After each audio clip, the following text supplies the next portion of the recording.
Bienvenidos a Devorando Libros, yo soy Flor y hoy les traigo un wrap-up de mis lecturas de marzo y abril. Sé que tendría que haber subido este video a comienzos del mes, ya estamos terminando mayo, pero me olvidé con todo esto de la feria del libro y no quería esperar a que se hiciera trimestral, así que vamos a subir este video ahora y ya el próximo mes subiré mis lecturas de mayo y junio. Empezamos con mis lecturas de marzo, que fueron bastantes.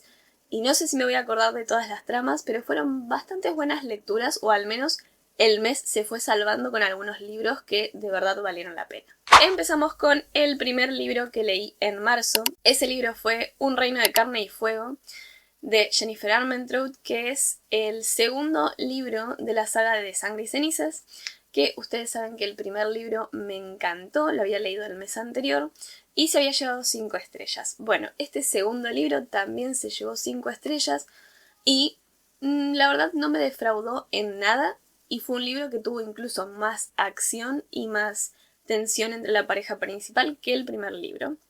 Y de hecho me gustó muchísimo más el desarrollo que tuvo la protagonista.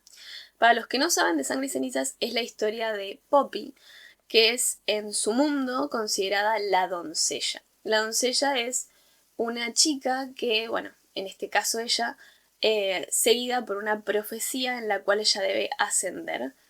Como todos los nobles, los ricos de este mundo ascienden, conocen a los dioses y se vuelven inmortales.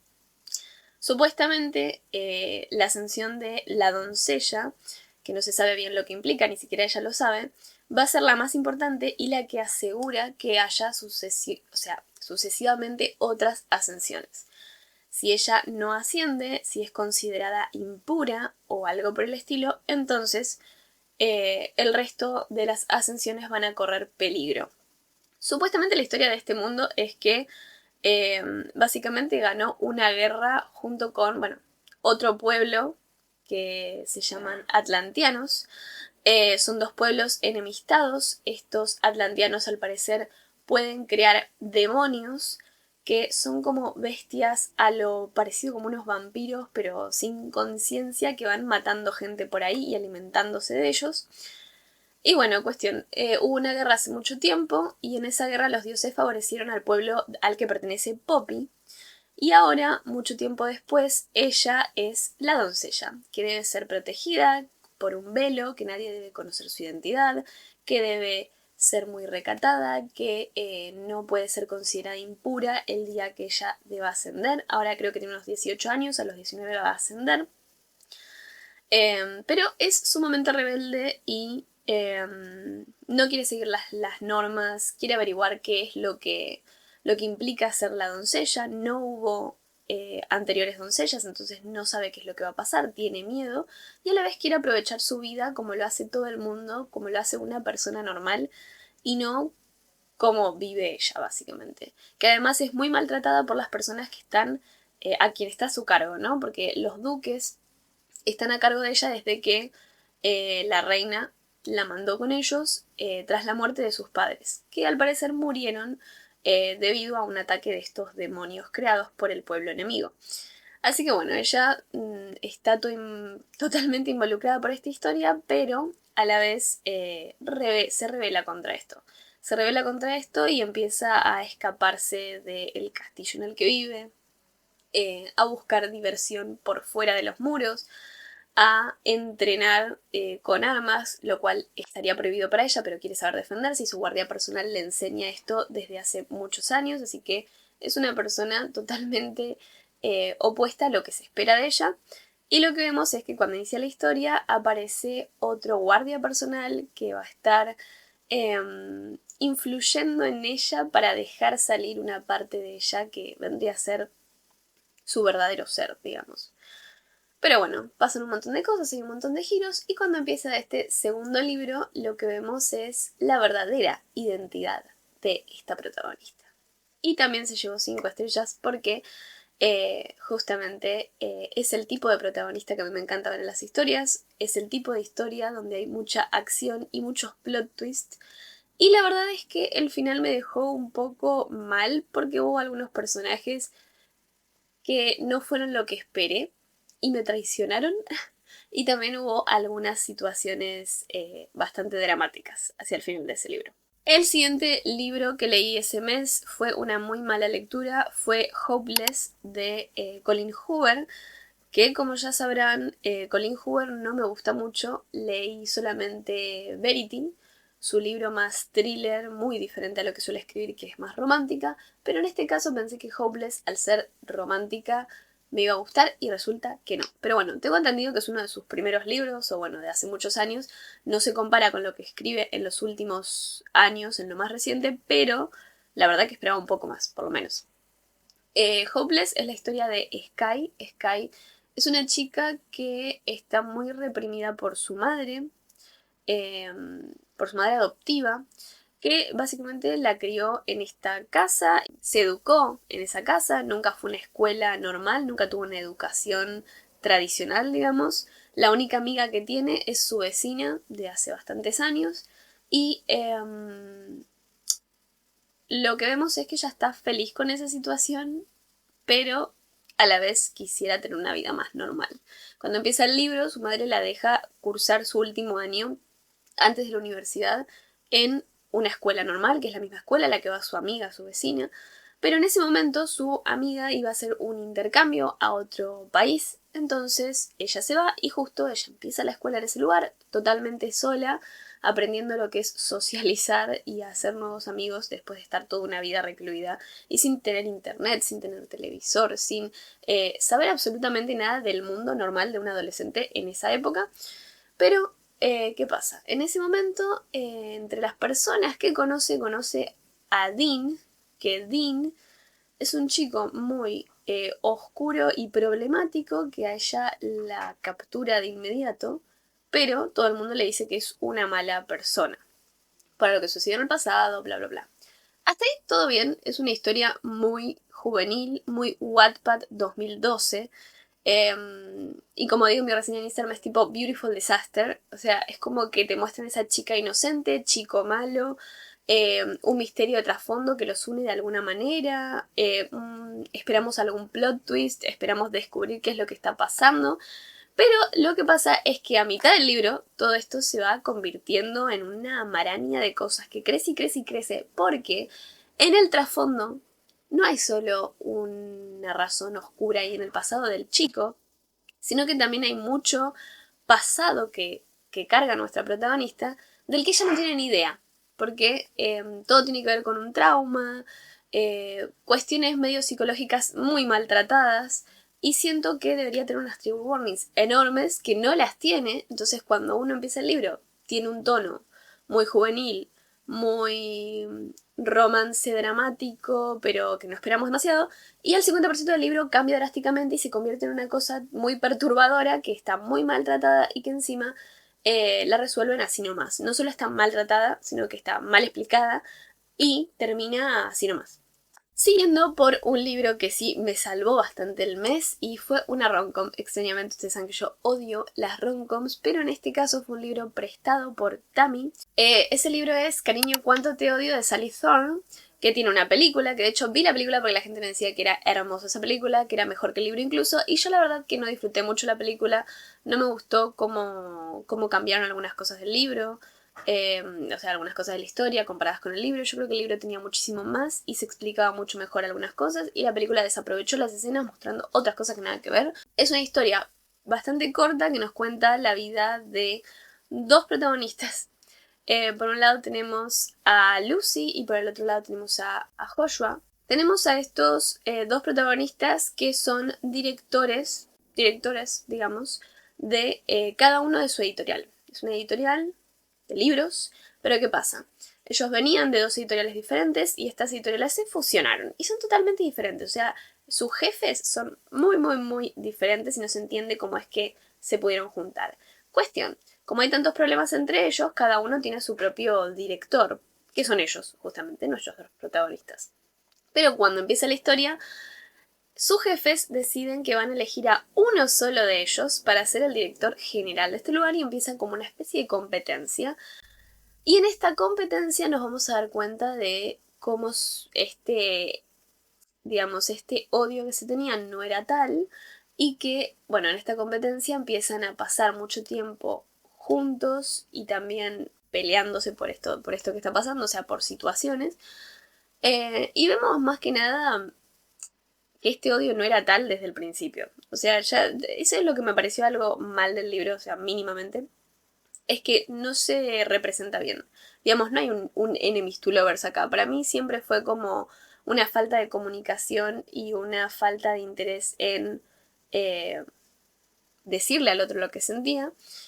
Y con esta competencia, digamos que se da la excusa o el momento propicio para que las cosas se den y empiecen a estar más cerca y al final se termine convirtiendo en otra cosa. A mí la historia me encantó, lo disfruté mucho, fue muy adictiva, fue muy ligera, poco spicy y mucho de, bueno, de esta relación, de la tensión entre los personajes, de la protección de uno con el otro, de sus inseguridades en el pasado. Está muy bien desarrollado las inseguridades de cada uno y cómo van digamos, como sobrellevando esto para buscar algún tipo de relación más sana entre ellos, aunque no sea nada romántico, pero una relación más sana, tanto con ellos mismos como entre ellos. Siguiendo por una de las colaboraciones de Creativa Servicios de ese mes, que se llevó 5 estrellas porque es un libro bastante psicológico y de hecho no es una novela, no es un poemario, no es nada, sino que justamente nos habla de la psicología detrás del niño. El libro se llama ¿Qué tiene mi hijo en la cabeza? Y es escrito por una psicóloga que nos va relatando, digamos, todas las dificultades que se puede hacer al criar, o sea, al ser un padre o una persona que cría a un niño. El siguiente también fue una colaboración con Creativa Servicios y fue Poemas a una mente enferma y cartas a un desconocido. Es un poemario, fue el primer poemario que leí en el año. Yo no suelo leer tantos poemarios, sí, los poemarios que suelo leer son más románticos, más dulces y más directos, la verdad, no tan metafóricos, no utilizan tantos recursos en ese estilo. Pero en este caso sí, por eso se me dificultó un poco a veces entender hacia dónde iba con algunas ideas, pero sí creo que eso sí es muy valioso para personas que están acostumbradas a leer poemarios. Sí siento que técnicamente están muy bien. Me gusta mucho lo que te hace sentir cuando uno los lee. Es como bastante desgarrador. Esa sensación de no encajar como que se transmite cuando uno va leyendo cada poema. Y es bastante lleno de sufrimiento y de dolor, lo cual se transmite sin necesidad de comprender al 100% la situación que nos quiere relatar, digamos. Y el último libro que leí fue un libro viajero que organizó Cami con Creativa Servicios. Y este libro fue Perdidos, el Valle de las Luces de Lourdes Vera Rueda. Es un libro bastante diferente. Yo pensé que iba a ser más terrorífico, de tener más sustos o escenas que, bueno, que me hicieran asustar, o así me lo vendieron por lo menos la gente que lo leyó. La verdad es que no me asusté en ningún momento, pero igual el libro tiene cosas que rescatar en ese punto de lo perturbador. Porque sí tiene algunos elementos, solo que siento que la ambientación no se generó como tal para que yo sintiera miedo en ese momento. Sí creo que la introducción de este libro es bastante extensa y eso impidió que me enganchara con la historia y con los personajes y su desarrollo. Pero está bastante bien. Yo considero que es una historia juvenil, incluso preadolescente barra adolescente. Creo que está muy bien para eso. Además por todo el ámbito en el que transcurre la historia. La historia como tal nos cuenta la travesía de 5 chicos muy diferentes que se terminan haciendo amigos, podríamos decir, porque tienen que colaborar juntos para ganar las vacantes que los llevarán hacia una escuela prestigiosa en Bermudas. Como algo súper top a lo que todos aspiran y tienen que hacer equipos y pasar por una serie de pruebas, de exámenes y demás para demostrar que ellos están capacitados y que se merecen ir a tener como este intercambio, por así decirlo. Su viaje los va a llevar a algo totalmente inesperado y bastante perturbador. Ahora seguimos con mis lecturas de abril, que fueron menos, pero estuvieron bastante bien. El primer libro que leí en el mes fue Si los gatos desaparecieran del mundo, de Genki Kawamura. Este libro nos relata un drama súper... Este sí que es perturbador, bastante. Pero lo hace de una forma humorística. De una forma humorística y de humor negro. La historia nos cuenta la vida de un chico, o un hombre joven, podemos decir, que es cartero, como para tirarles cómo es su vida cotidiana. Se entera de que tiene un tumor cerebral ya en una fase muy avanzada y que va a morir dentro de muy poco tiempo. Cuando él llega a su casa después del diagnóstico, encuentra a su gato Cole con otro ser humano, una persona que es idéntica a él. Y, bueno, él se pregunta por qué sería esto, o sea, qué ser es idéntico a él, pero que se ve totalmente extravagante, nada que ver con él, que es muy aburrido. Y esta persona se presenta diciendo que es el diablo y que él se va a morir mañana. Pero que para no morirse le propone un trato, y es que le va a regalar un día de vida por cada cosa, cada objeto animado o inanimado que decida desaparecer del mundo. Pero él no lo va a elegir, lo va a elegir el diablo. Es como que le diga, voy a desaparecer los celulares. ¿Decidís desaparecerlos? No decidís desaparecerlos. Y si decides desaparecerlos, gana un día más de vida, y si no, se muere. Esa es la trama. El final me dejó un mal sabor de boca, pero está bastante buena la forma en la que empieza a transmitir ciertas lecciones de vida el propio autor. Si les gustan ese tipo de historias, este libro les va a gustar mucho, pero sí es bastante depresivo. El siguiente libro, y este me lo terminé en un par de horas, fue El coronel no tiene quien le escriba, de Gabriel García Márquez. Este libro se llevó 4 estrellas porque el final me decepcionó mucho, pero fue bastante inesperado. No esperaba que este libro me gustara, casi no tiene trama, es muy, muy latinoamericano, lo cual a veces me choca un poco porque hay ciertos modismos en la forma de hablar que no es argentina tampoco, pero en este caso se entendió absolutamente todo, a pesar de la época en la que fue escrito también, y no puedo decir que la trama fuera entretenida, sino que la manera de escribir de este autor fue lo que más me enganchó desde el principio. Para que lo entiendan, leí una página y ya conocía a los personajes. Leí 30 páginas y ya tenía ganas de llorar por el personaje, porque realmente le pasaba de todo y a la vez era muy angustiante todo lo que estaba viviendo, que quizás simplemente te relataba las cosas que estaba viviendo en su vida cotidiana, pero era tan realista, y de hecho, bueno, la historia se supone que está basada en hechos reales, y podríamos decir que sí, porque tiene todo el sentido del mundo. Pero bueno, me llegó por eso. Y el final sí, muy crudo, muy realista, y me dejó ahí como que realmente necesitaba cerrar una trama, pero realmente no había nada que cerrar. No hay una historia. Y aún así lo recomiendo.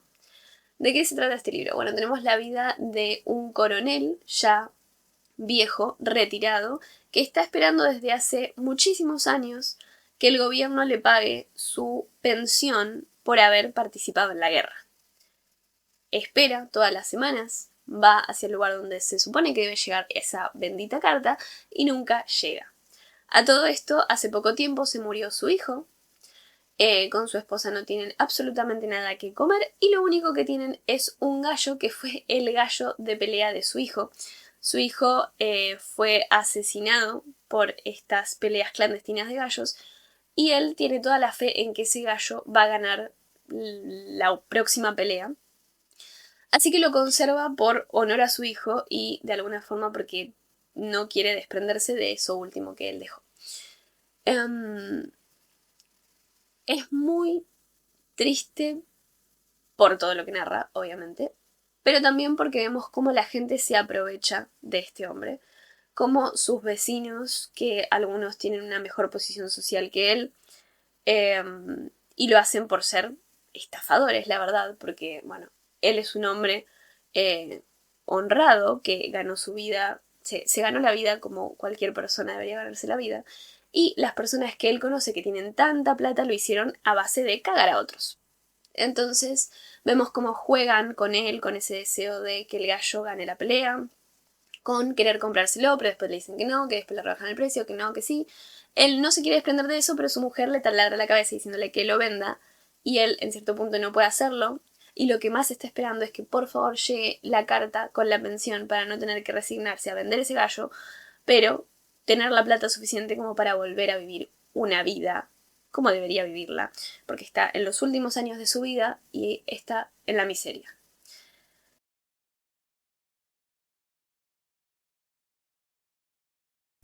Y vemos el día a día de él y cómo todas las personas se aprovechan de sus valores y cómo al final, en cierto punto, sí pierde un poco la esperanza y termina cediendo a cómo es su vida. No hay una solución a esto.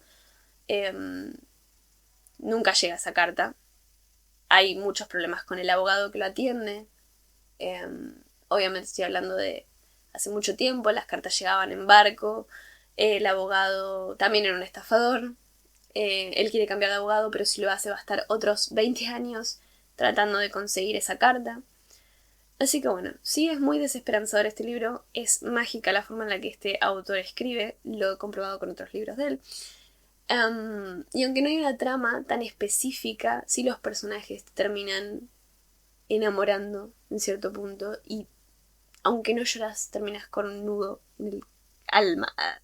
El siguiente libro que leí ese mes fue una colaboración con Wander y fue un libro que de hecho ahora tengo firmado por su autora, me lo firmó en la Feria del Libro.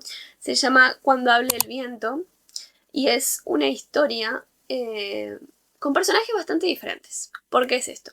Nuestra protagonista se llama Oriana y es una chica que quisiera, o su deseo es estudiar enfermería, pero resigna, digamos, este sueño y hoy en día la vemos convertida en una persona que cuida gente mayor. Vemos que ella tiene un secreto, siempre nos habla de este secreto, vemos que tuvo relaciones muy violentas, que hay una cuestión ahí con muchas trigger warnings, tengan cuidado con este libro, porque tiene muchas trigger warnings. Hay una cuestión ahí de abuso, bueno, tiene carga con un montón de secretos que nadie sabe y que no le permiten avanzar en su vida. No pudo formar otra relación, no pudo conseguir otro trabajo y vive su día ocupada con su trabajo cuidando a distintas personas y vamos viendo a estos personajes capítulo a capítulo y cómo van transmitiendo todas estas situaciones de abandono de su familia, de achaques de la edad, del no poder, digamos, cambiar su rutina porque están resignados a vivir esa vida encerrados en su casa, en su pequeño mundo y cómo interactúan con ella y cómo ella absorbe y va aprendiendo ciertas lecciones de esta gente. Nada, me hubiera encantado ver más personajes de este estilo, me hubiera gustado ver mayor trasfondo de estos secretos que tenía la protagonista. Sí siento que se resolvió todo muy rápido y que también era muy evidente desde las primeras páginas. O sea que no hubo un plot twist como tal, pero sí me gustó mucho esta ambientación, el trabajo que tenía ella y también a estos personajes y la forma en la que transmitían su historia y sus preocupaciones actuales en ese momento. Por último, mi última lectura del mes fue El tercero de Sangre y Cenizas, Una corona de huesos dorados. No voy a hacer una alerta spoiler, pero bueno, básicamente es el tercer libro de una saga, así que no les voy a decir mucho. Lo único que sí puedo decir es que hay muchísima más acción, hay muchísimos más plot twists que en los primeros dos libros. Es totalmente diferente el panorama a lo que vemos en el primer libro y vemos a nuestra protagonista ya enfilándose hacia lo que se va a convertir de verdad, tanto a nivel personal, como evolución, desarrollo de personaje, como, bueno, el rol que toma, no les quiero hacer spoiler, el rol que toma políticamente, podríamos decir. Y ya. Se llevó 5 estrellas, como todos los libros de esta saga, y ya pronto voy a seguir con el spin-off antes de continuar con el cuarto libro. Hasta acá el video de esta semana, espero que les haya gustado. Recuerden comentar, dar like, compartir, suscribirse acá en YouTube y obviamente en Instagram porque ahí van a ver mis próximas lecturas. Nos vemos la próxima semana. Chau.